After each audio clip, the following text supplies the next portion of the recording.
Hello everyone, હું છું શ્વેતા અને તમે સાંભળી રહ્યા છો radio LJ 90.8 FM. Radio LJ પર એક સિરીઝ ચાલી રહી છે જેનું નામ છે ચલે હે સાથ મિલકે. તો ચલે હે સાથ મિલકેના નવા એપિસોડમાં તમારા બધાનું સ્વાગત છે.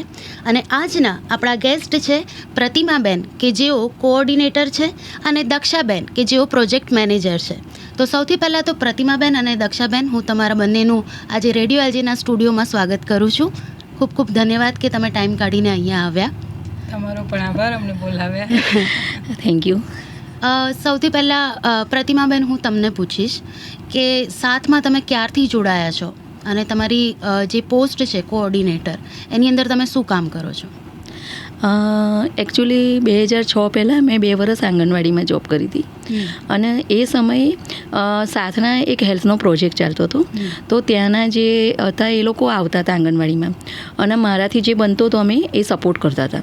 તો એમણે મારું વર્ક જોઈ અને 2006માં એ મને કીધું કે તમે અહીં ઇન્ટરવ્યૂ આપો, તમારું સિલેક્શન થઈ જશે. અને જ્યારે હું ઇન્ટરવ્યૂ માટે આવી ત્યારે મેં ઓફિસ ને એરિયા કશું જ જોયું નહોતું, કારણ કે હું બહાર નીકળી નથી, અને સ્લમ એરિયા શું એ પણ મને કોઈ જ ખબર નથી. ઓકે. પછી મેં મારા હસબન્ડને ફોન કર્યો, અને ઇન્ટરવ્યૂ માટે પહેલેથી નથી કીધું, અચાનક જ સવારે ફોન આવ્યો. એ વખતે મારી જોડે ફોન પણ નહોતો. તો વાયા મેસેજ આવ્યો કે 2 વાગે તમારે સેટેલાઇટ ઓફિસ મેળાથી જવાનું છે. તો મેં મારા હસબન્ડને ફોન કર્યો, એમના ઓફિસથી બોલાયા અને હું ઇન્ટરવ્યૂ માટે ગઈ, અને મારું સિલેક્શન એ વખતે થઈ ગયું.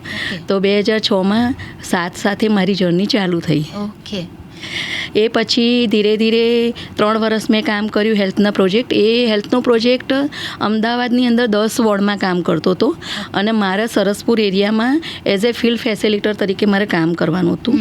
અને એ પછી અલગ અલગ પ્રોજેક્ટ આવ્યા. ડિસેબિલિટીનો પ્રોજેક્ટ આવ્યો, એમાં જે ડેફ એન્ડ મ્યુટ હોય, વિકલાંગ હોય, એ લોકો સાથે અંજન મંડળ સાથે રહીને એ ઉપર કામ કરતી હતી. એ લોકોને ટ્રેનિંગ આપી અને પ્લેસમેન્ટ કરાવવાનું, એ બધું વર્ક અમારું હતું. તો એ ડિસેબિલિટી પ્રોજેક્ટમાં 2 વર્ષ કામ કર્યું. 3 વર્ષ મેં એક નિર્માણ કરીને પ્રોજેક્ટ હતો. એમાં જે અત્યારની બહેનો જે ફિલ્ડમાં નથી જઈ શકતી એ સમયે, એમાં અમારે કામ કરવાનું હતું. તો એ વખતે જે કડિયા કામ, જે જેન્ટ્સ તો બધા જ કામ કરે છે, પણ લેડીઝ નથી કરતી એ ફિલ્ડમાં, તો એવી બહેનોને અમારે જોડવાની હતી. તો એ સમયે અમે પ્લમ્બર, કડિયા કામ, આવી ફિલ્ડમાં બહેનોને કાઉન્સિલિંગ કરીને એ લોકોને જોડ્યા હતા. અને પછી આખું એનું એક રોલ મોડલ બન્યું હતું. અને જે છોકરી અમારા પ્લમ્બર બની હતી ને ઇલેક્ટ્રિશિયન પણ હતું એ સાથે ટ્રેડ, તો ઇલેક્ટ્રિશિયન બની હતી, અને એ પોતે જ આખું રિપેરિંગ કરતી હતી, અને એને દિલ્હી બોલાવવામાં આવી હતી, જે સ્ટુડન્ટ હતી એને. તો એવું પ્રોજેક્ટમાં બી કામ કર્યું છે. પછી મેટ્રો પ્રોજેક્ટ આવ્યો. મેટ્રો પ્રોજેક્ટની અંદર અમે 9 વર્ષ કામ કર્યું. જે મેટ્રો પ્રોજેક્ટની અંદર એવું છે કે અમારો રોલ ખાલી ગુજરાત ગવર્મેન્ટ GMRC છે એની સાથે અમારો સપોર્ટિંગ રોલ હતો. અમારો સંસ્થાનો એક સાથ લાઇવલીહુડ સર્વિસ તરીકે એક સર્વિસ પ્રોવાઈડ કરવાની હતી અમારે.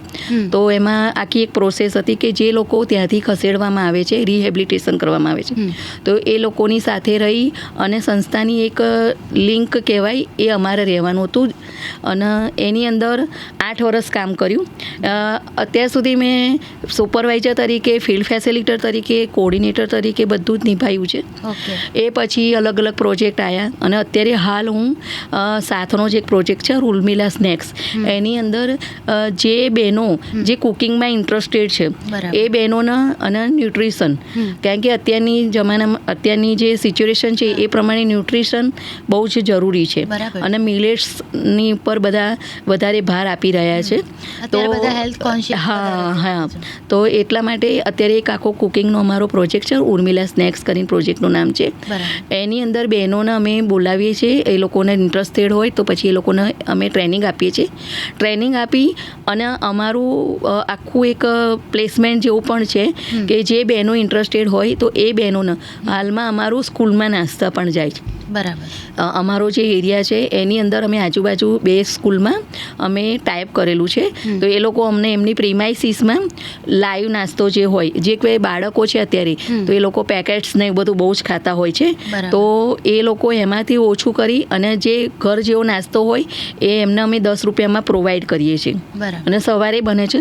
અને એ જે નાસ્તો હોય, પછી અમારા ડ્રાય સ્નેક્સ છે, બાજરી નાચોસ છે, જુવાર નાચોસ છે, જે મિલેટ્સ ઉપર અમે ભાર મૂકી રહ્યા છે, એવા અલગ અલગ ડ્રાય સ્નેક્સ છે. તો એ પણ બનાવવામાં આવે છે. તો આવી રીતે એક આખું જે મેનેજ કરવાનું હોય પૈસાથી માંડીને, મારી ટીમમાં બીજા 3 જણ છે અમે બરાબર. મારા સાથે. તો અમે આખું મેનેજ કરીએ છીએ. એક ટ્રેનર છે અમારી સાથે. અને આવી રીતે અમારું જે લંચ ઓર્ડર હોય, કોઈ નાની મોટી પાર્ટી હોય, અમારી ઓફિસમાં કોઈ મિટિંગ્સ હોય, તો એમાં લંચ પ્રોવાઈડ કરવાનું, તો એ જે મેનેજ કરવાનું હોય કોર્ડિનેશન, એ બધું હું અત્યારે હાલ કામગીરી કરી રહી છું. ખૂબ જ સરસ. તો સાથે તમારી જર્ની ગ્રોથ વાળી રહી છે. હા. બરાબર છે. તો હવે દક્ષાબેન, હું તમને પૂછીશ કે તમારી જર્ની કેવી રીતે રહી અને તમે તમારું જે પ્રોજેક્ટ મેનેજર છો તો એ કઈ રીતે તમે હેન્ડલ કરો છો? હું લગભગ 2014માં સાથે જોડાઈ હતી. સૌપ્રથમ હું પણ ફિલ્ડ ફેસિલિટેટર તરીકે જોડાઈ હતી. ઓકે. અને એની અંદર મારો જે પ્રોજેક્ટ હતો એ હાઉસિંગ રાઇટ્સનો હતો.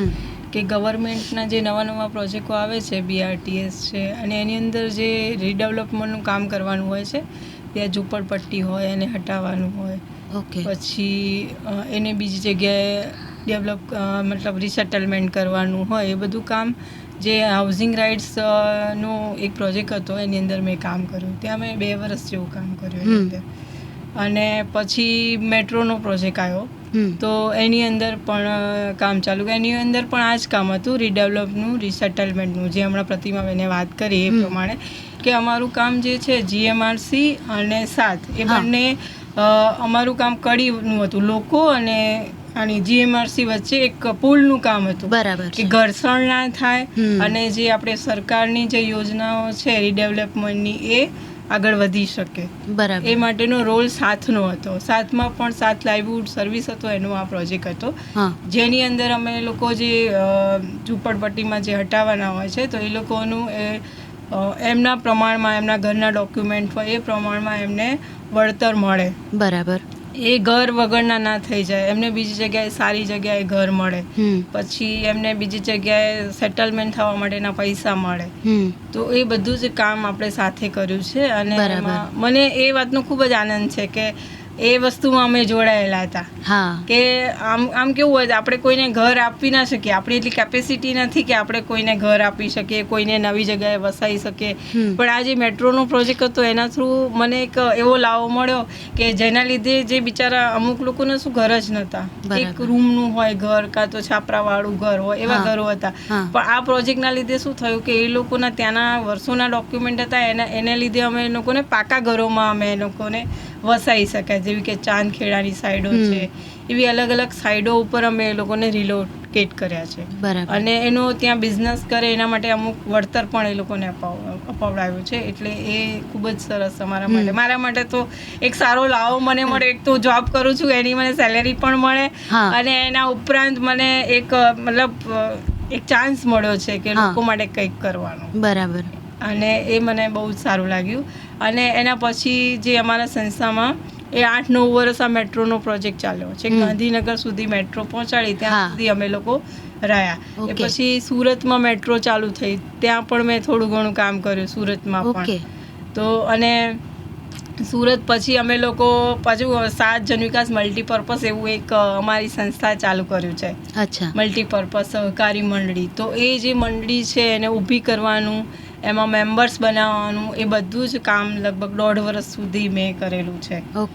અને એના પછી અત્યારે હાલમાં જે સર્જિકલ નીડ નામનો જે પ્રોજેક્ટ છે એને હું હેન્ડલ કરું છું. અને એની સાથે સર્વાઇકલ કેન્સર ઉપર પણ કામ કરું છું. સર્જિકલ નીડમાં એવું છે કે પબ્લિક હોય એ પોતાનું ઘણીવાર ધ્યાન રાખતી હોતી, જો કે પૈસાવાળા લોકો હોય તો બોડી ચેકઅપ કરાવે છે અને એમને શું ડિઝીઝ છે આઈડેન્ટિફાય કરે છે અને પછી એ દવા પણ લે છે. પણ જે અમુક જે ગરીબ વસ્તીવાળા લોકો છે એ બધું પોતાના હેલ્થ કોન્શિયસ હોતા નથી. એના કારણે શું થાય છે, એમને બીમારીઓ વધતી જાય છે. ત્યારે સાથનો એક જે આ પ્રોજેક્ટ છે એની અંદર અમે લોકો સર્વે કરીએ છીએ. સર્વેમાંથી પછી આઈડેન્ટિફાય કે પેશન્ટ કોણ છે, પેશન્ટ આઈડેન્ટિફાય પછી એનું અમે કાઉન્સિલિંગ કરીએ કે ધારો કે કોઈના આંખનો મોતિયાનું ઓપરેશન કરાવતા જ નથી, મોતિયો એકદમ પાકી ગયો છે, બરાબર, એની આંખ જવાની શક્યતા છે, તો પણ એ કાર્ય કરતા નથી, હોસ્પિટલ જતા નથી, ત્યારે અમે લોકોનું કાઉન્સિલિંગ કરીએ છીએ અને એની આંખ બચાવવાનો પ્રયાસ કરીએ છીએ. એવી રીતે માથાથી લઈને પગ સુધી કોઈ પણ જાતની બીમારી હોય તો એનું કાઉન્સિલિંગ કરી અને એને સર્જરી તરફ દોરી જઈએ છીએ. એ અત્યારે હાલનું કરંટનું મારું કામ છે. જેવી રીતે સર્વાઇકલ કેન્સરનું પણ એવું જ છે કે બહેનોમાં અત્યારે એમ જોઈએ તો કેટલી બધી % બહેનોને કેન્સર થાય છે, એવી રીતે ડેથનો રેશિયો વધતો જાય છે. તો એ પણ અમારો બ્લુ સ્ટારનો એક પ્રોજેક્ટ છે કે જેના લીધે અમે કેમ્પ્સ કરીએ છીએ, અવેરનેસ કરીએ છીએ, સ્ક્રીનિંગ કરાવીએ છીએ બહેનોમાં, અને જો કોઈ ડાઉટફુલ કેસ લાગે તો પછી એની સર્જરી કરાવવાનો પ્રયત્ન કરીએ છીએ. એટલે આ પ્રમાણેની જર્ની છે. પણ એની પહેલાં હું એક વાત કરું કે જ્યારે હું 7માં જોઈન્ટ થઈ ને ત્યારે મને અમદાવાદના કોઈ જ રસ્તા ખબર નહોતા કે ક્યાં જવું, શું કરવું. ત્યારે મને એવું લાગતું હતું કે હું આખા અમદાવાદમાં કામ કરવાનું આવશે તો હું શું કરીશ. ત્યારે મને જ્યારે ઇન્ટરવ્યૂ લેવામાં આવ્યું ત્યારે મારા જે ઇન્ટરવ્યૂ લેનાર હતા એમણે મને પૂછ્યું કે તમે તો અત્યારે તમારા હસબન્ડ સાથે આવ્યા છો, તો પછી તમે કેવી રીતના અમદાવાદના બધા એરિયામાં ફરશો. ત્યારે હું થોડીક અચકાણી, ધીમે ધીમે ખરેખર આ મેડમ આવું કહે છે તો હું ખરેખર કામ કરી શકીશ કે શું.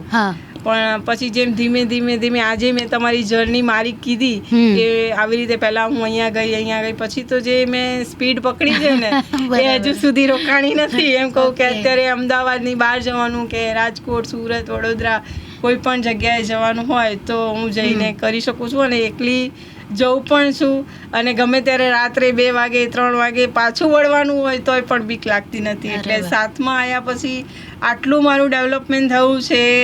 અને બીજું એ કે પેલો મોબાઈલ ના હોય, ડબ્બા મોબાઈલ, પેલા તો એ યુઝ કરતી હતી, તો એ પણ સરખો ચલાવતા આવડતો નહોતો. પણ જે 7માં જોડાયા પછી મેં મેટ્રોના પ્રોજેક્ટમાં આવ્યા ને ત્યાં તો અમારે પેલો આઈ મોબાઈલ યુઝ કરવાનો આવ્યો, એટલે ફરજિયાત થયું કે ભાઈ આ તો આવડવું જ જોઈએ. અને પછી જે એમાં પણ શીખવા મળ્યું, એટલે એમ કહું કે એક મોબાઈલ ચલાવવાથી માંડી અને અમદાવાદની બહારના એરિયામાં કામ કરવાનું જો શીખવા મળ્યું હોય તો 7માં રહીને જ મને મળ્યું છે. એક એક્સપોઝર તરીકે હું કહું ને તો 7 એક એક્સપોઝર તરીકે મળી છે. બહુ જ સરસ. તમારી જર્ની 7ની સાથે સાથે તમારા ગ્રોથની પણ રહી છે કે એક ફિલ્ડ ફેસિલિટેટર તરીકે પછી કોર્ડિનેટરથી અત્યારે પ્રોજેક્ટ મેનેજર, એટલે હજુ રોકાઈ નથી, એમ હજુ કન્ટિન્યુ ચાલે જ છે, અને એ 7ના સપોર્ટથી જ છે. બહુ જ સરસ. હવે મેમ હું તમને પૂછીશ કે તમે હમણાં જેમ વાત કરી કે તમે અંધજન અને એ લોકો માટે પણ કામ કર્યું છે, તો એ થોડું ડિટેલમાં કહેશો. એમાં કોઈ એવો એક્સપિરિયન્સ તમને યાદ હોય કે આવું કંઈક થયું હતું, આ શેર કરવા જેવું છે, તો એવું કંઈ તમે કહેશો? એકચ્યુઅલી એમાં કેવું હતું કે અમે એ લોકોને કોમ્પ્યુટરને એ બધાના ટ્રેડ વાઇઝ અમે એ લોકોના કોર્સિસ કરાવતા હતા. પછી એ લોકોનું પ્લેસમેન્ટ કરાવવાનું હોય તો મેં એ વખતે એ લોકોની સાઇન લેંગ્વેજ હોય જે મને ખ્યાલ નથી એ વખતે, પણ મને જ્યારે મારો પોતાનામાં એ સાઇન લેંગ્વેજ એ વખતે મને આવડતી થઈ ગઈ હતી. કેમ કે એ લોકો જ્યારે વાત કરે તો હું એમને સમજી કેવી રીતે શકું. એ લોકો ઈશારા કરે પણ એ ઈશારો મને સમજતો પડવી જોઈએ ને, એને સાઇન લેંગ્વેજ કહેવાય. બરાબર. તો મને પોતાના આવડી ગઈ હતી. એ પછી એ લોકોનું પ્લેસમેન્ટ કરવાનું હોય તો એ લોકોના કોન્ટેક એટલા બધા, આમ એ લોકોનું કોન્ટેકમાં એટલા લોકો હોય ને, આપણને લાગે ડેફ એન્ડ મ્યુટ, પણ એ લોકોનું માઇન્ડ અને એ લોકોની ચેનલ એટલી પરફેક્ટ હોય ને કે માનો કે અમે એવું કીધું હોય કે આ જગ્યાએ તમારે ઇન્ટરવ્યૂ આપવા જવાનું છે, બરાબર, તો એની સાથે 10 લોકોને ખબર પડી ગઈ હોય કે આ જગ્યાએ અમારું ઇન્ટરવ્યૂ છે. તો એક પ્રાઇવેટ હતું, એની અંદર અમે કોમ્પ્યુટરની અંદર મેં 10થી 15 લોકોને મેં એક સાથે પ્લેસમેન્ટ કરાવ્યું હતું કોમ્પ્યુટરમાં. પેલું કહેવાય ને પેલું કોલિંગમાં, ટેલિકોલરમાં. 10 લોકોને એવી રીતે 10થી 15 લોકોને મેં કરાવડાવ્યું હતું પ્લેસમેન્ટ.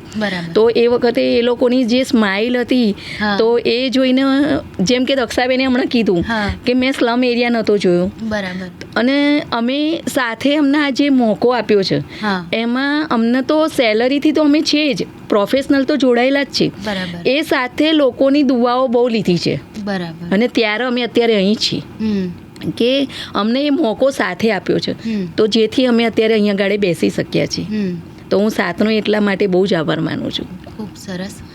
મેમ હું તમને પૂછીશ કે તમે જેમ કીધું કે કેન્સરના કેસીસ અત્યારે વધી ગયા છે બહુ, તો તમે જ્યારે ફિલ્ડમાં જાઓ ત્યારે એ લોકો રેડી થઈ જાય ઇઝીલી કે તમે કઈ રીતે એમને કન્વિન્સ કરો? એકચ્યુઅલમાં અમે લોકો જ્યારે જઈએ છીએ અવેરનેસ માટે ત્યારે લોકો હા કરતા હોય છે. અમે લોકો કહીએ કે ભાઈ આ તારીખે કેન્સરનો સ્ક્રીનિંગ કેમ્પ છે, તમે આવજો.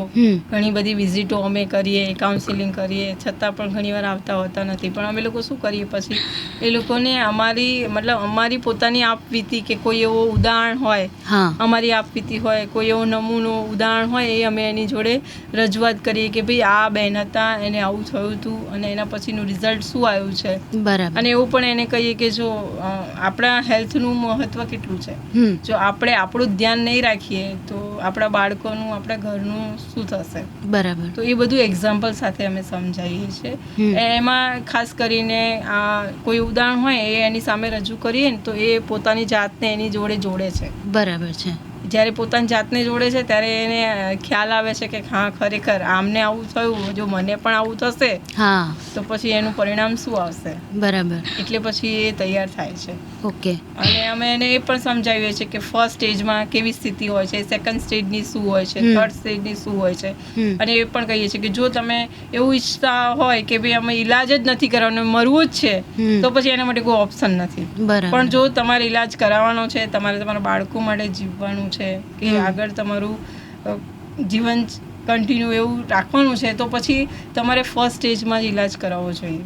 એવું બધું જ્યારે અમે એને કાઉન્સેલિંગ કરીએ છીએ ત્યારે એ રેડી થાય છે. બરાબર. અને કોઈ આટલા બધા 500,000 કરીએ આપણે સ્ક્રીનિંગ, ત્યારે બધાનું કંઈ એવું આવતું નથી. હા, બરાબર છે. નાનું 1-2 બહેનોનું પણ એવું જો કંઈ દેખાય ને તો એ આપણને સંતોષ થાય કે ભાઈ આપણે એને આઈડેન્ટિફાઈ કર્યું અને એને દવા માટે તરત જ ટ્રીટમેન્ટ બી મળી જાય. તરત એટલે ફર્સ્ટ સ્ટેજમાં હોય તો આપણે એને બચાવી શકીએ છીએ. બરાબર. પછી સેકન્ડ, થર્ડ ફેઝમાં જ્યારે જતું રહે છે ત્યારે પછી એને બચવું મુશ્કેલ નથી, આસાન નથી. બરાબર. એટલે એવી રીતે અમે એને રેડી કરીએ છીએ. તો એવો કોઈ એક્ઝામ્પલ છે કે કોઈ સ્કેનિંગ કર્યું હોય તમે અને તરત ખબર પડી હોય ને એ અત્યારે સેફ હોય એવું કોઈ એક્ઝામ્પલ? એક કેસ હતો જે બહેરામપુરામાં એક બેન હતા, અંજનાબેન કે નામ મને પર્ટિક્યુલર 2 વર્ષ જેવું થઈ ગયું, નામ યાદ નથી, પણ એ બેન હતા જેમને કેન્સર આઈડેન્ટિફાઈ થયો હતો ગર્ભાશયનો. બરાબર. પણ અમારા જે કાઉન્સિલિંગથી કરીને એ બેને પછી ઓપરેશન કરાયું અને અત્યારે એ સેફ છે, કેમ કે એમના 3-4 બાળકો હતા. બરાબર. એમાં પણ છોકરીઓ હતી એમની.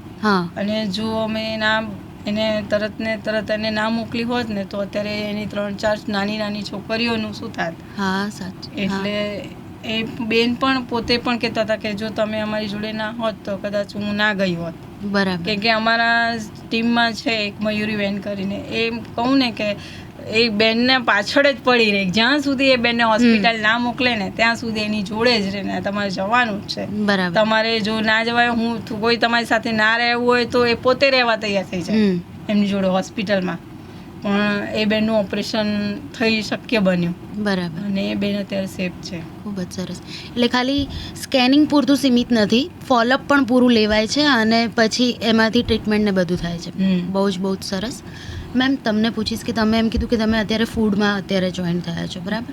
તો એની આખી પ્રોસેસ કઈ રીતની છે કે એમાં તમે કઈ રીતે લોકોને કન્વિન્સ કરો છો કે આ ન્યુટ્રિશનવાળો નાસ્તો લેવો જોઈએ, બહારના જંક ફૂડ્સ એ બધું ના લેવું જોઈએ, એ કઈ રીતે કરો છો? એકચ્યુઅલી આ 2022થી પ્રોજેક્ટ ચાલી રહ્યો છે. હું હમણાં સડનલી 1 વર્ષથી આમાં જોઈન થઈ છું. તો એની અંદર ઘણા બધા એક્ઝિબિશન પણ હોય છે અમારે, તો એમાં બી અમે પાર્ટ લેતા હોઈએ છીએ અને જૂના અમારા કસ્ટમર પણ છે. તો અમે બહેનો પોતે બી ટ્રેનિંગ લેતી હોય છે, તો એ લોકોને ખ્યાલ આવે છે કે ભાઈ અમે કેવી રીતે બનાવતા હોઈએ છીએ. એક હાઇજેનિકનું અમે ધ્યાન આપતા હોય છે. અને મિલેટ્સનું જે લોકો હેલ્થ કોન્શિયસ છે એ લોકો તો ધ્યાન રાખતા જ હોય છે, પણ જ્યારે અમારું સ્લમ એરિયાની અંદર કદાચ એ લોકોને અમે કાઉન્સેલિંગ કરવા જતા હોય અથવા અમારી જ્યારે બેચ કરવાની હોય ત્યારે અમે લોકો સાથે એવી વાત કરીએ કે ભાઈ તમે બહારના પેકેટ્સ લેતા હોય છે તો એની જે પામ ઓઇલ યુઝ કરવામાં આવે છે એની અંદર, જે હેલ્થ માટે સારો નથી, અને તમારા બાળકો આ ખાય તો એના હેલ્થ માટે એ લોકોને બી ખબર હોય જ છે કે આ બેન કહી રહ્યા છે બરોબર જ છે. તો એ લોકોને થોડુંક એ લોકો કહે છે કે હા અમે બી આવી ટ્રેનિંગ લઈશું અને કદાચ અમે બહાર નહીં જઈએ તો પણ અમારા ઘરે આવા નાસ્તા બનાવીશું તો બી અમારી ફેમિલી માટે પણ સેફટી છે થોડી અને અમે અમારી ફેમિલીને સાચવી શકીશું કે બહારના નાસ્તા અમે એવોર્ડ કરી શકીશું. એ સિવાય જે બહારના એક્ઝિબિશન અમારા કોન્ટેકો હોય છે, સ્કૂલમાં અમે આવી રીતે મળવા જઈએ છીએ તો સ્કૂલમાં એ લોકોને અમે મેનુ આપીએ છીએ. 8 થી 10 મેનુ અમે આપી અને પછી સ્કૂલવાળા ચોઈસ કરે કે ભાઈ તમે ડે બાય ડે આ મેનુ પ્રમાણે વસ્તુ લાવશું. તો અમારું જે સવારના મોર્નિંગમાં બનતું હોય છે એમાં અમે જે ટ્રેન થયેલી બહેનો હોય છે એ લોકોને બોલાવીએ છીએ. તો એ લોકોને ડેલી વિઝિટ્સ પર પૈસા પણ મળે, પ્લસ એ લોકો પોતે બી એટલા પોતાનું બી ઘણી બહેનો 2-3 એવી છે કે જે પોતાનું ચાલુ કરી દીધું છે આખું. અને એક બેન એવા છે કે જેમનું નામ ઇસરત છે, જીલસાદ છે, એણે પોતે સ્કૂલમાં આલવાનું ચાલુ કરી દીધું છે નાસ્તાનું. અને એક બેન છે ફરજાનાબેન, એમણે પોતે ઓર્ડર લઈ અને પોતે કામ કરી રહ્યા છે. તો આવી રીતે બહેનોને અમે એક સેલ્ફ એમ્પ્લોયમેન્ટ મળે. અને અમે જે બહેનો પેકેટ્સ ખાતા હોય છે બાળકોને તો પેકેટ્સ અમે બતાવો, કારણ કે અમારી ક્વોન્ટિટી અને જે સમ્રાટ કે બાલાજી હોય છે એની ક્વોન્ટિટી સેમ હોય પણ એમાં એર હોય એટલે પેકેટ્સ મોટા લાગતા હોય. તો અમે એક્ઝામ્પલ તરીકે એ બતાવીએ એમને તો એ લોકોને વધારે ખ્યાલ આવે. અને જેને ખ્યાલ છે કે મિલેટ્સ ઉપર અમારે આ કરવું જ છે કામ અને અમારા એ પ્રમાણેના જ નાસ્તા, કારણ કે અમે સનફ્લાવર યુઝ કરીએ છીએ અને એ હેલ્થ માટે કોઈ વાંધો આવે એવો નથી. તો એ લોકો સમજી શકે છે ને. એ અમે એક્ઝિબિશનમાં દ્વારા, અમારા એરિયા દ્વારા, અમારા જે ઓર્ડર્સ આવતા હોય એના કોન્ટેક્ટ દ્વારા અમે અમારા ઓર્ડર્સ આવતા રહે છે અને અમે એ પ્રમાણે કામ કરીએ છીએ. બહુ સરસ. એટલે તમે શીખવાડો છો પણ અને સાથે સાથે એ લોકો પોતાના પગ પર ઊભા થાય છે. બહુ જ સરસ. હવે મેમ તમને એમ પૂછીશ, તમે એમ કીધું કે તમે મેટ્રોના પ્રોજેક્ટમાં કામ કર્યું હતું, અમદાવાદમાં બી કર્યું અને સુરતમાં બી કર્યું, રાઈટ? તો બંનેમાં ડિફરન્સ શું હતો? વધારે ઇઝી ક્યાં રહ્યું હતું, અમદાવાદ કે સુરત? મને લાગે છે કે અમદાવાદ થોડું વધારે ઇઝી હતું. ઓકે. એનું રીઝન છે કે અમદાવાદની પબ્લિક થોડીક જાગૃત વધારે છે. ઓકે. એટલે મારા મંતવ્ય પ્રમાણે એવું મને લાગે છે. બરાબર છે. ઓકે. મેમ તમારો, હવે તમે કહો છો કે 20 વર્ષથી તમે જોબ કરો છો સાથમાં, બરાબર? તો તમારો ફેમિલી સપોર્ટ કેવો છે? એકચ્યુઅલી 2006માં હું જોઈન થઈ અને ફેમિલી સપોર્ટ મારો બહુ સારો છે. મારા હસબન્ડ હતા ત્યારે એ વખતે પણ જ્યારે હું આંગણવાડીમાં જોબ કરી ત્યારે મારે 1000 સેલરી હતી અને મને અહીં આગળ 2006માં જોબ મળી ત્યારે મારા 4500 સેલરી સ્ટાર્ટિંગ હતી. તો મારા હસબન્ડને મેં કીધું હું શું કરું, હું અહીં, કારણ કે આંગણવાડી ગવર્મેન્ટ હતી. તો મારા હસબન્ડે એમ કીધું કે તું એ ના વિચારીશ પણ તારી સેલરી ગ્રોથ જો અહીંયા આગળ તું આગળ જઈ શકીશ. તો એમનો મારો સપોર્ટ બહુ સારો હતો. અને મારી ફેમિલીમાં તો એવું જ છે કે હું કરું તો એ લોકોને એવું નથી લાગતું કે આ ખરાબ કંઈ કરશે. તો એ લોકોએ કાયમ મારા સાસરીવાળા હોય કે પિયરવાળા બધાએ મને બહુ સપોર્ટ કર્યો છે. બહુ સરસ. એટલે મને બધાનો સપોર્ટ સારો છે. 2013માં મારો પર્સનલ એક હું શેર કરીશ મારો એક્સપિરિયન્સ. એવું હતું કે 2014માં મારા હસબન્ડનું અચાનક ડેથ થઈ ગયું. એમને કોઈ બીમારી નથી, બીપી હાઈ થઈ ગયું અને અચાનક જ એમને ડેથ થઈ ગયું. 13 દિવસ એમને એડમિટ કરવા પડ્યા અને બ્રેન હેમરેજ થઈ ગયું. તો એ સમયે મને સંસ્થાએ અને મારા ફેમિલીએ બહુ જ સપોર્ટ કર્યો હતો. હું 20 વર્ષથી આ સંસ્થા સાથે એક એમ્પ્લોય તરીકે નથી જોડાઈ પણ એક ફેમિલી બેકગ્રાઉન્ડથી જોડાઈ છું. કેમ કે સંસ્થાએ એ વખતે મને ફિઝિકલી મેન્ટલી બહુ જ સપોર્ટ કર્યો હતો. મારા કલિગ્સ હતા કે એકદમ કહેવાય ને અચાનક જ થઈ જાય તો આપણે ભાગી પડી, પણ મને એ વખતે બહુ સપોર્ટ કર્યો હતો. ફિઝિકલી એ રીતે કે સંસ્થાની અંદર એક પોલિસી હતી કે સિંગલ વુમેન એલાઉન્સ મળતું હતું. તો મને ખબર નથી અને મારી સંસ્થાની અંદર ઘણા લોકોને બી ખબર નથી કે આવી પોલિસી કોઈ છે.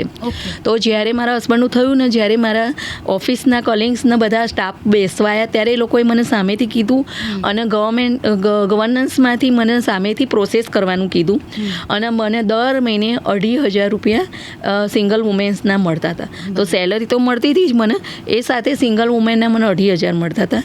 તો એ એવું હતું કે બાબુ 21 વર્ષનો ના થાય ત્યાં સુધી મળે. તો મારો એ વખતે બાબુ 13 વર્ષનો નહોતો. બરાબર. તો મને આટલા વર્ષ એ સંસ્થાએ મને સપોર્ટ કર્યો, ફિઝિકલી, મેન્ટલી અને ઇકોનોમિક પણ. તો એ રીતે એ વખતે બી મને ઘણી બધી ઓપોર્ચ્યુનિટી મળતી હતી બરાબર. સંસ્થા સિવાય પણ મેં એ કંઈ અમારું એટેચમેન્ટ એવું હતું કે મને જે સમયે જે સાથ આપ્યો, એટલે મને એવું હતું કે હું સંસ્થામાં જ રહીશ જ્યાં સુધી સંસ્થા મને રાખશે. અને અત્યારે મારી 52 યર્સ છે, તો મને ઈચ્છા પણ એવી છે કે હું રિટાયર્ડ પણ અહીંયા જ થઉં, પછી જેવી હા, એ તો ભગવાનની મરજી. બરાબર છે મેમ. તમારો ફેમિલી સપોર્ટ કેવી રીતનો છે? મારે પણ એક બેબી છે, એક બાબો છે, અને ઘરમાં મારા હસબન્ડ બહુ સપોર્ટિવ છે કે ધારો કે મારે ક્યાંક બહાર જવાનું હોય કે ઓફિસથી મોડું આવવાનું થાય તો પણ એવું નથી કે ભાઈ તું કેમ આટલા વાગે આવી, કે આ કામ રહી ગયું છે, એવું બિલકુલ નથી. કે અમારે કેવું છે કે બંને વેચેલું કામ છે કે અમુક કામ મને સપોર્ટમાં એ કરી લે, હું કરી લઉં, એવી રીતે. અને મોડા વહેલા આવીએ તો પણ એવું નહીં કે હું પહોંચું પછી જ કામ સ્ટાર્ટ થાય, એ ઘરે વહેલા આવે તો એ પણ કામ ચાલુ કરી દે, એવું છે. બહુ જ સરસ. અને કોઈ દિવસ એવું નથી કીધું કે ભાઈ તારે આટલા વાગે આવી જવાનું, કેમ કે મારું કામ એવું છે કે મને ઘણીવાર સવારે વહેલા પણ નીકળવું પડે અને ઘણીવાર આવતા પણ મોડું થઈ જાય. તો કોઈ દિવસ એ બાબતે કોઈ કંકાસ નથી થયો કે ભાઈ મારે પહેલાં, અત્યારે તો નથી, ઓછું થતું જવાનું, પણ પહેલાંના જે પ્રોજેક્ટ હતા એમાં મારે ઘણીવાર જવાનું થતું, સુરત, રાજકોટ, વડોદરા, એવું. તો એવું નથી કીધું કે ના ભાઈ તારે નથી જવાનું, કેમ કે તું જઈશ તો પછી ઘરનું શું થશે. તો મને બિલકુલ એમ કે વાંધો નહીં, તું જા, કે તારું કેરિયર બનતું હોય તો તું જઈ શકે છે. બરાબર છે. એટલે એ બાબતે પણ કોઈ દિવસ રોકટોક નથી લાગી, કેમ કે મારી છોકરી છે એ પણ એન્જિનિયરિંગ કરીને અત્યારે સરસ જોબ કરે છે, છોકરો પણ સારું ભણે છે. એટલે છોકરાઓ પાછળ એમણે પણ એટલો જ ભોગ આપ્યો છે, અને મારીને એમની બંનેની મહેનતથી ઘર પણ એટલું આગળ આવે છે અને મારી પોતાનું પણ એટલું ભવિષ્ય સારું રહ્યું છે. ખૂબ જ સરસ કહેવાય કે ભાઈ તમારા એકલાની જ ફરજ છે એવું એ નથી માનતા, બંને 50-50 લેવલ પર ઇક્વલ થઈને કામ કરો છો, એટલે આજે તમે તમારું કરિયર, એમનું કરિયર અને ઘર ત્રણેય વસ્તુ તમે સંભાળી શકો છો. બહુ જ. મારા હસબન્ડ બી અંબુજા ફાઉન્ડેશનમાં જોબ કરે છે, પણ એ પણ સારું એવું છોકરાઓને ભણાવે છે ત્યાં, અને મારું પણ કેરિયર સેટ છે. એટલે બિલકુલ એવું નથી કે એ કશું નથી કરતા અને મને સપોર્ટ કરે છે, એ પણ કરે છે ને હું પણ કરું છું. તો બધા કપલ્સ માટે બહુ સારું એક્ઝામ્પલ છે કે જ્યારે તમે બંને સમજીને કામ કરો ત્યારે તમારા બંનેનો ગ્રોથ પણ થાય છે અને ઘર પણ સચવાય છે. બહુ જ સરસ મેમ. મેમ તમને એક ક્વેશ્ચન કરીશું કે તમે જેમ કીધું, તમે કીધું કે થોડા વર્ષ પહેલાં તમારા હસબન્ડ નથી રહ્યા, બરાબર? તો અત્યારની વુમન્સને તમે શું મેસેજ આપશો કે તમારે કેટલું ભણવું જોઈએ, જે ડરતા હોય છે નવી શરૂઆત કરવા કે કંઈ કામ કરું કે ના કરું, તો એના માટે તમે શું મેસેજ આપશો? એકચ્યુઅલી જ્યારે મારે અચાનક થયું ને, તો હું બહુ ભાગી પડી હતી એ વખતે. તો જ્યારે હું એરિયામાં જતી હતી, પછી મને મારા સાસરીવાળા, જેમ કે મેં એકદમ મ્યુટ થઈ ગઈ હતી, કદાચ મારી ફિઝિકલી બધા બહુ પ્રોબ્લેમ્સ થઈ જાત, પણ મારા સાસરીમાંથી મને વિધાઉટ 17 દિવસે મને એ વખતે ઘરની બહાર કાઢી કે તું જા. 1 મહિનો ઓલરેડી મારા હસબન્ડને 13 દિવસ હોસ્પિટલ રાખી, એટલે 1 મહિનો થઈ ગયો હતો. તો મારી સંસ્થાએ મને 1 મહિનાનો પગાર પણ પૂરો આપ્યો. તો મારા સાસરીવાળા એવું સમજ્યા કે જો સંસ્થા તમને સમજતી હોય જોબમાં, તો આપણે બી એમને સમજવું જોઈએ અને તારે બહાર નીકળવું જોઈએ. તો હું 17 દિવસની અંદર, સવા મહિનો પણ હું ઘરે નથી રહી, 17 દિવસની અંદર હું જોબ પર લાગી. અને એ હું લાગી ત્યારે અત્યારે હું અહીં બેઠી છું, કારણ કે નહીં તો મને બહુ જ ફિઝિકલી પ્રોબ્લેમ્સ થઈ જાત, મેન્ટલી પ્રોબ્લેમ્સ થઈ જાત. તો એ મારા સાસરીવાળાનો હું આભાર માનું છું, મારા વડીલોનો. અને લેડીઝને કહું કે દુઃખ તો આવે જ છે, એ ક્યારે આવા નક્કી નથી હોતું, પણ આપણે પોતે એટલા કોકનું જોઈને કે ચલો આ તો આપણાથી જે સારી પરિસ્થિતિમાં નથી, સાવ ખરાબ પરિસ્થિતિમાં, મેં એ લોકોનું જોયું કે આ લોકો તો મારા કરતાંય તકલીફ વધારે છે, છતાં એ લોકો આવી રીતે જીવે છે, તો હું કેમ ના જીવી શકું? કારણ કે મારી બેબી એ વખતે સ્ટડી કરતી હતી, 17-18 વર્ષની હતી, બાબો 13 વર્ષનો હતો. તો બધાને સ્ટડી મેં કરાવડાવી, બેબી બી મેરેજ કરાવી દીધા, એટલે ટોટલ મારી કોઈ ઇન્કમ નથી આ જોબ સિવાય. બરાબર. અને કોઈ બીજા સોર્સ પણ નહોતા કે જ્યારે ઇન્કમ કોઈ બાજુથી આવતી હોય. તો મારી આ સેલરી પર જ મારું આખું ઘર ચાલ્યું અને મારું આખા જે સામાજિક જે પ્રસંગ હોય જે બી હોય બધું મેં આ સેલરીમાંથી કર્યું. તો હું લેડીઝને એવું જ કહેવા માગીશ કે પરિસ્થિતિ ગમે તેવી ખરાબ હોય પણ મેન્ટલી આપણે જો સ્ટ્રોંગ રહીશું અને આપણને ફેમિલીનો સપોર્ટ મળીશું તો ગમે તેવી તકલીફ હશે આપણે બહાર આવી શકીશું. અને આપણે એક ધીરજ રાખવાની છે. સમય બધું જ આપણને શીખવાડી દેશે અને સમય પ્રમાણે ચાલીશું તો બધું જ પાર પાડી શકીશું. ખૂબ સરસ. તમે બહુ સરસ છો અને સ્ટ્રોંગ છો અને બહુ સારી હિંમત બતાવી છે. મેમ તમને પૂછીશ કે તમે કીધું કે જ્યારે તમે જોઈન કર્યું ત્યારે તમે અમદાવાદના એરિયામાં પણ ફરવા માટે ગભરાતા હતા અને હવે તમે રાજકોટ બરોડા બધે જાઓ છો અને રાતના 2-3 વાગે પણ આવો છો, બરાબર? તો એ વખતે તમારો એવો કોઈ એક્સપિરિયન્સ થયો હોય કે તમે શેર કરવા માંગતા હોય કે રાતના લેટ આવો ત્યારે એવો કોઈ એક્સપિરિયન્સ થયો હોય? ના, અત્યારે મને એવો તો કોઈ એક્સપિરિયન્સ થયો નથી કે જેને આપણે ખરાબ કહી શકીએ. ઓકે. પણ થોડો અંદરથી એમ કહેવાય ડર હતો હા કે ભાઈ અત્યારે રાત્રે સ્ટેશને ઉતરીશ તો કોઈ નહીં હોય, તો અંદરથી ગભરાટ હતી કે અંદર કંઈ ખરાબ બનાવ બનશે તો ઘરના પણ એમ કહેશે કે તને કોણે કીધું તું રાત્રે 2 વાગે પાછું આવવાનું. પણ ભગવાનની મહેરબાની છે કે અત્યાર સુધી તો એવો કોઈ અનુભવ થયો નથી મારે ખરાબ. બરાબર. પણ જેમ પ્રતિમાબેને કીધું એક છોકરીઓની ભણવા બાબતે હું કહીશ કે એક વસ્તુ છે કે ઘણા લોકો શું માનતા હોય છોકરાઓને આગળ ભણાવો. આપણા ઘરમાં પણ ઘણી વાર એવું જ હોતું હશે કે છોકરાઓને સારી સ્કૂલમાં ભણાવશે, પ્રાયોરિટી પહેલા બોયઝને છોકરાઓને આપે. બરાબર છે. અને ગર્લ્સને થોડું એમ કે ભાઈ ચાલશે એને તો લગ્ન કરીને સાસરે જઈને રસોડું જ સંભાળવાનું છે ને. બરાબર છે. પણ ખરેખર જો જોવા જઈએ ને તો એક વસ્તુ એ છે કે આપણે જ્યારે છોકરો મોટો થાય ત્યારે મોટો થશે તો એ આપણી જોડે જ રહેવાનો છે. બરાબર. એને કંઈ તકલીફ પડશે તો આપણે તો રહીશું જ. હા, એની જોડે માતા પિતા જોડે જ છોકરો રહેવાનો છે. પણ જ્યારે છોકરી એને તો આપણે પારકા ઘરે મોકલવાની છે. સાચી વાત છે. ત્યારે આપણે હું એમ કહીશ કે છોકરીઓને વધારે જરૂર છે. છોકરીઓને વધારે એના પગભર કરવાની જરૂર છે કે જેના લીધે એ ભલે આપણી જોડે ના રહે, ગમે ત્યાં રહે ને તો પણ એ એના પગ ઉપર ઊભી રહે અને પોતાનું મેનેજ કરી લે. પિયરનું તો જોઈ શકે, પોતાનું પણ જોઈ શકે. બરાબર છે. એટલે બંને બાજુ, મતલબ નથી કહેવત કે એક છોકરી 2 ઘર તારે. 100%. એ પોતાનું પિયરનું પણ તારે અને સાસરીમાં જઈને એનું પણ તારે. એટલે આમાં હું એડ કરીશ કે ભાઈ છોકરીઓને વધારે ભણવાની જરૂર છે, આગળ વધવાની જરૂર છે. બહુ જ સરસ વાત કરી કે છોકરાઓને તો ભણાવો જ પણ છોકરીને વધારે ભણાવો કારણ કે એને તો 2 ઘર હેન્ડલ કરવાના. બહુ જ સરસ. આમાં બી હું થોડું મારી રીતે કહીશ કે અત્યારે મારું સન છે અને મારી બેબી છે. તો અત્યારે મને એવું જ કે તે બહુ બધું જોયું, તે બહુ બધું કર્યું બધા માટે, હવે તું તારા માટે જીવ. બરાબર. કેમ કે એ સપોર્ટ મને બહુ જ છે મારા સનનો અને મારી ડોટરનો કે તું આ પહેર, તું હરવા જા, ફરવા જા, તું બધાનું ના વિચાર, તું તારું વિચાર. બરાબર. એવું મારા બાળકો કહે છે મને. બરાબર. બહુ જ સરસ. તો હવે લાસ્ટમાં મારો પ્રશ્ન એ જ છે મેમ કે એઝ અ વુમન આપણે ઘર, કરિયર બધું જ સંભાળ્યું, પણ એવું કોઈ ડ્રીમ કે જે તમારું પોતાનું હોય કે હા મારે તો આ મારી લાઈફમાં આ વસ્તુ કરવી જ છે, તો એવી કઈ વસ્તુ છે? એકચ્યુઅલી મને જ્યારે મારું એજ્યુકેશન હતું તો મેં હોમ સાયન્સ કર્યું હતું. તો હોમ સાયન્સમાં મારું એક ડ્રીમ હતું કે હું સોશિયલ વર્ક કરીશ અને અચાનક મને આ ઓપોર્ચ્યુનિટી મળી. તો મને લોકો માટે જ કામ કરવું છે. મારું જે ખબર નહીં શું થશે, પણ મને હું એવું વિચારું. હમણાં અમારા ફેમિલીમાંથી મારા ફાધરને અમે એક્સપાયર થઈ ગયા પછી અમે એક મહિપતસિંહ આશ્રમમાં ગયા હતા. ત્યાં વૃદ્ધોને ડિસેબલ લોકોને મેં જોયા.